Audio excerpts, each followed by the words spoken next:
नुपुर शर्मा के वकील से सुप्रीम कोर्ट का सवाल। डिबेट का गलत इस्तेमाल हुआ तो एंकर के खिलाफ एफआईआर क्यों नहीं की गई?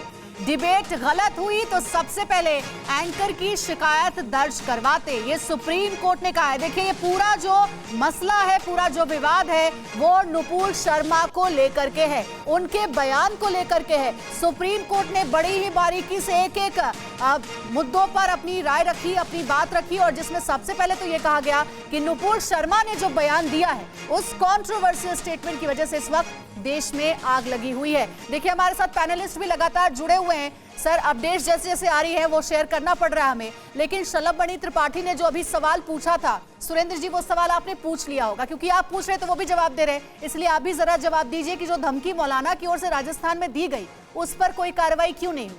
बहुत देर से वो ये पूछना चाह रहे हैं आपसे।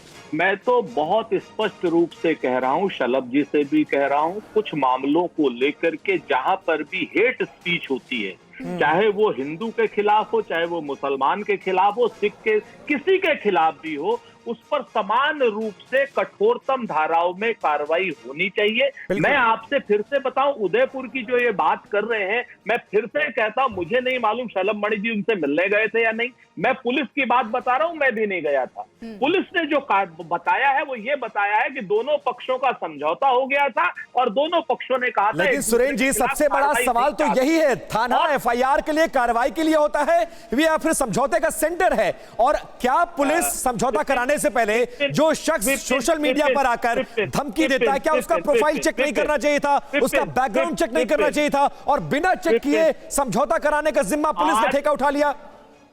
मैं किसी सब इंस्पेक्टर का यहाँ पर बचाव करने का उसका वकील नहीं हूं, मैं बिल्कुल बचाव सवाल पूरी सरकार का है सर, सब इंस्पेक्टर का नहीं है। आप बात तो सुनिए, जवाब तो सुनिए ना।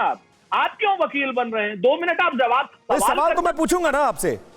अरे सवाल आप 1 मिनट में पूछेंगे, जवाब आप 5 सेकंड में नहीं तो बोलिए जी, बोलिए भाई। सितरई को रोकना सवाल, कम से कम 1 मिनट हमें जवाब बोलिए, बोलिए, अब बोलिए।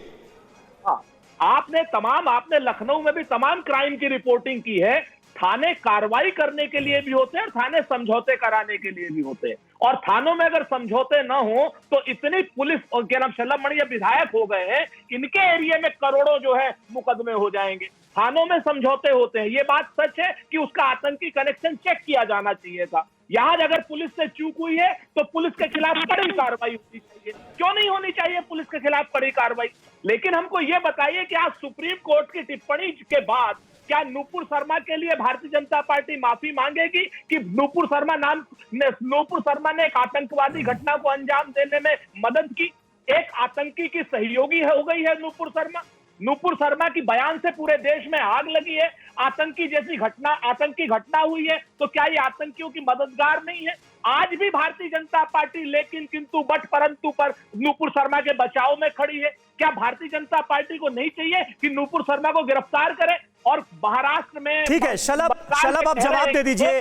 अब सुप्रीम कोर्ट की इस बेहद तल्ख टिप्पणी के बाद क्या गिरफ्तारी होगी तो कब होगी? कब नुपुर शर्मा टीवी पर आकर देश से माफी मांगेंगी अपनी बदजुबानी के लिए? सभी ऑनरेबल सुप्रीम कोर्ट ने जो आदेश दिया है कुछ देर में सबके सामने आ जाएगा। आप क्योंकि टीवी चैनल पे आप दिखा रहे थे, मैं उस पर टिप्पणी नहीं करना चाहता, लेकिन मैं तो कहूंगा कि ठीक है, सुरेंद्र राजपूत जी बहुत बहादुर व्यक्ति है। नुपुर शर्मा को ये भी कर दो, नुपुर शर्मा को वो भी कर दो, नुपुर शर्मा को फांसी पे लटका दो, मौलाना को मत बोलना, बूंदी के मौलाना के खिलाफ कोई कार्रवाई मत करना। नहीं, लेकिन शलभ जी, दाग तो दोनों के दामन पर है। आप मौलाना, बूंदी की घटना और तमाम घटनाओं को लेकर नुपुर शर्मा की गिरफ्तारी को आप जस्टिफाई नहीं कर सकते। जिम्मेदार बयान देना होगा और ये तो तय करना होगा ना कि आखिरकार नुपुर शर्मा कब गिरफ्तार होंगी। इतना बड़ा अपराध सुप्रीम कोर्ट की टिप्पणी के बाद अब तो कम से कम इस बात को स्वीकार करिए। नितिन जी, मैं वही तो कह रहा हूँ कि नुपुर शर्मा के खिलाफ पार्टी ने भी कार्रवाई कर दी। नुपुर शर्मा के खिलाफ मुकदमे भी दर्ज हो गए, पूरे देश भर में मुकदमे दर्ज हो गए। वो एक महिला है, उनके खिलाफ जितनी कार्रवाई हो सकती थी हो गई। लोगों ने पुतला बना के लटका दिया, ये भी आपने देखा होगा। सुरेंद्र जी इस पे नहीं बोलेंगे, कांग्रेस उस पे नहीं बोलेगी। एक महिला को एक तालिबानी मानसिकता के साथ किस तरह पुतला लटकाकर दिखाया गया, वो भी लोगों ने देखा। उसके खिलाफ कोई मुकदमा नहीं हुआ, उसके खिलाफ कोई आवाज नहीं उठी। और मैं तो ये कह रहा हूँ कि ठीक है, नहीं ठीक है शलभ, आपकी बात ये बिल्कुल सही है कि इस तरह की चीजें नहीं होनी चाहिए। सभ्य समाज में हम ये भी एक्सपेक्ट नहीं करते, लेकिन कानून के हिसाब से तो कार्रवाई हो, यही बता रहा है सुप्रीम कोर्ट।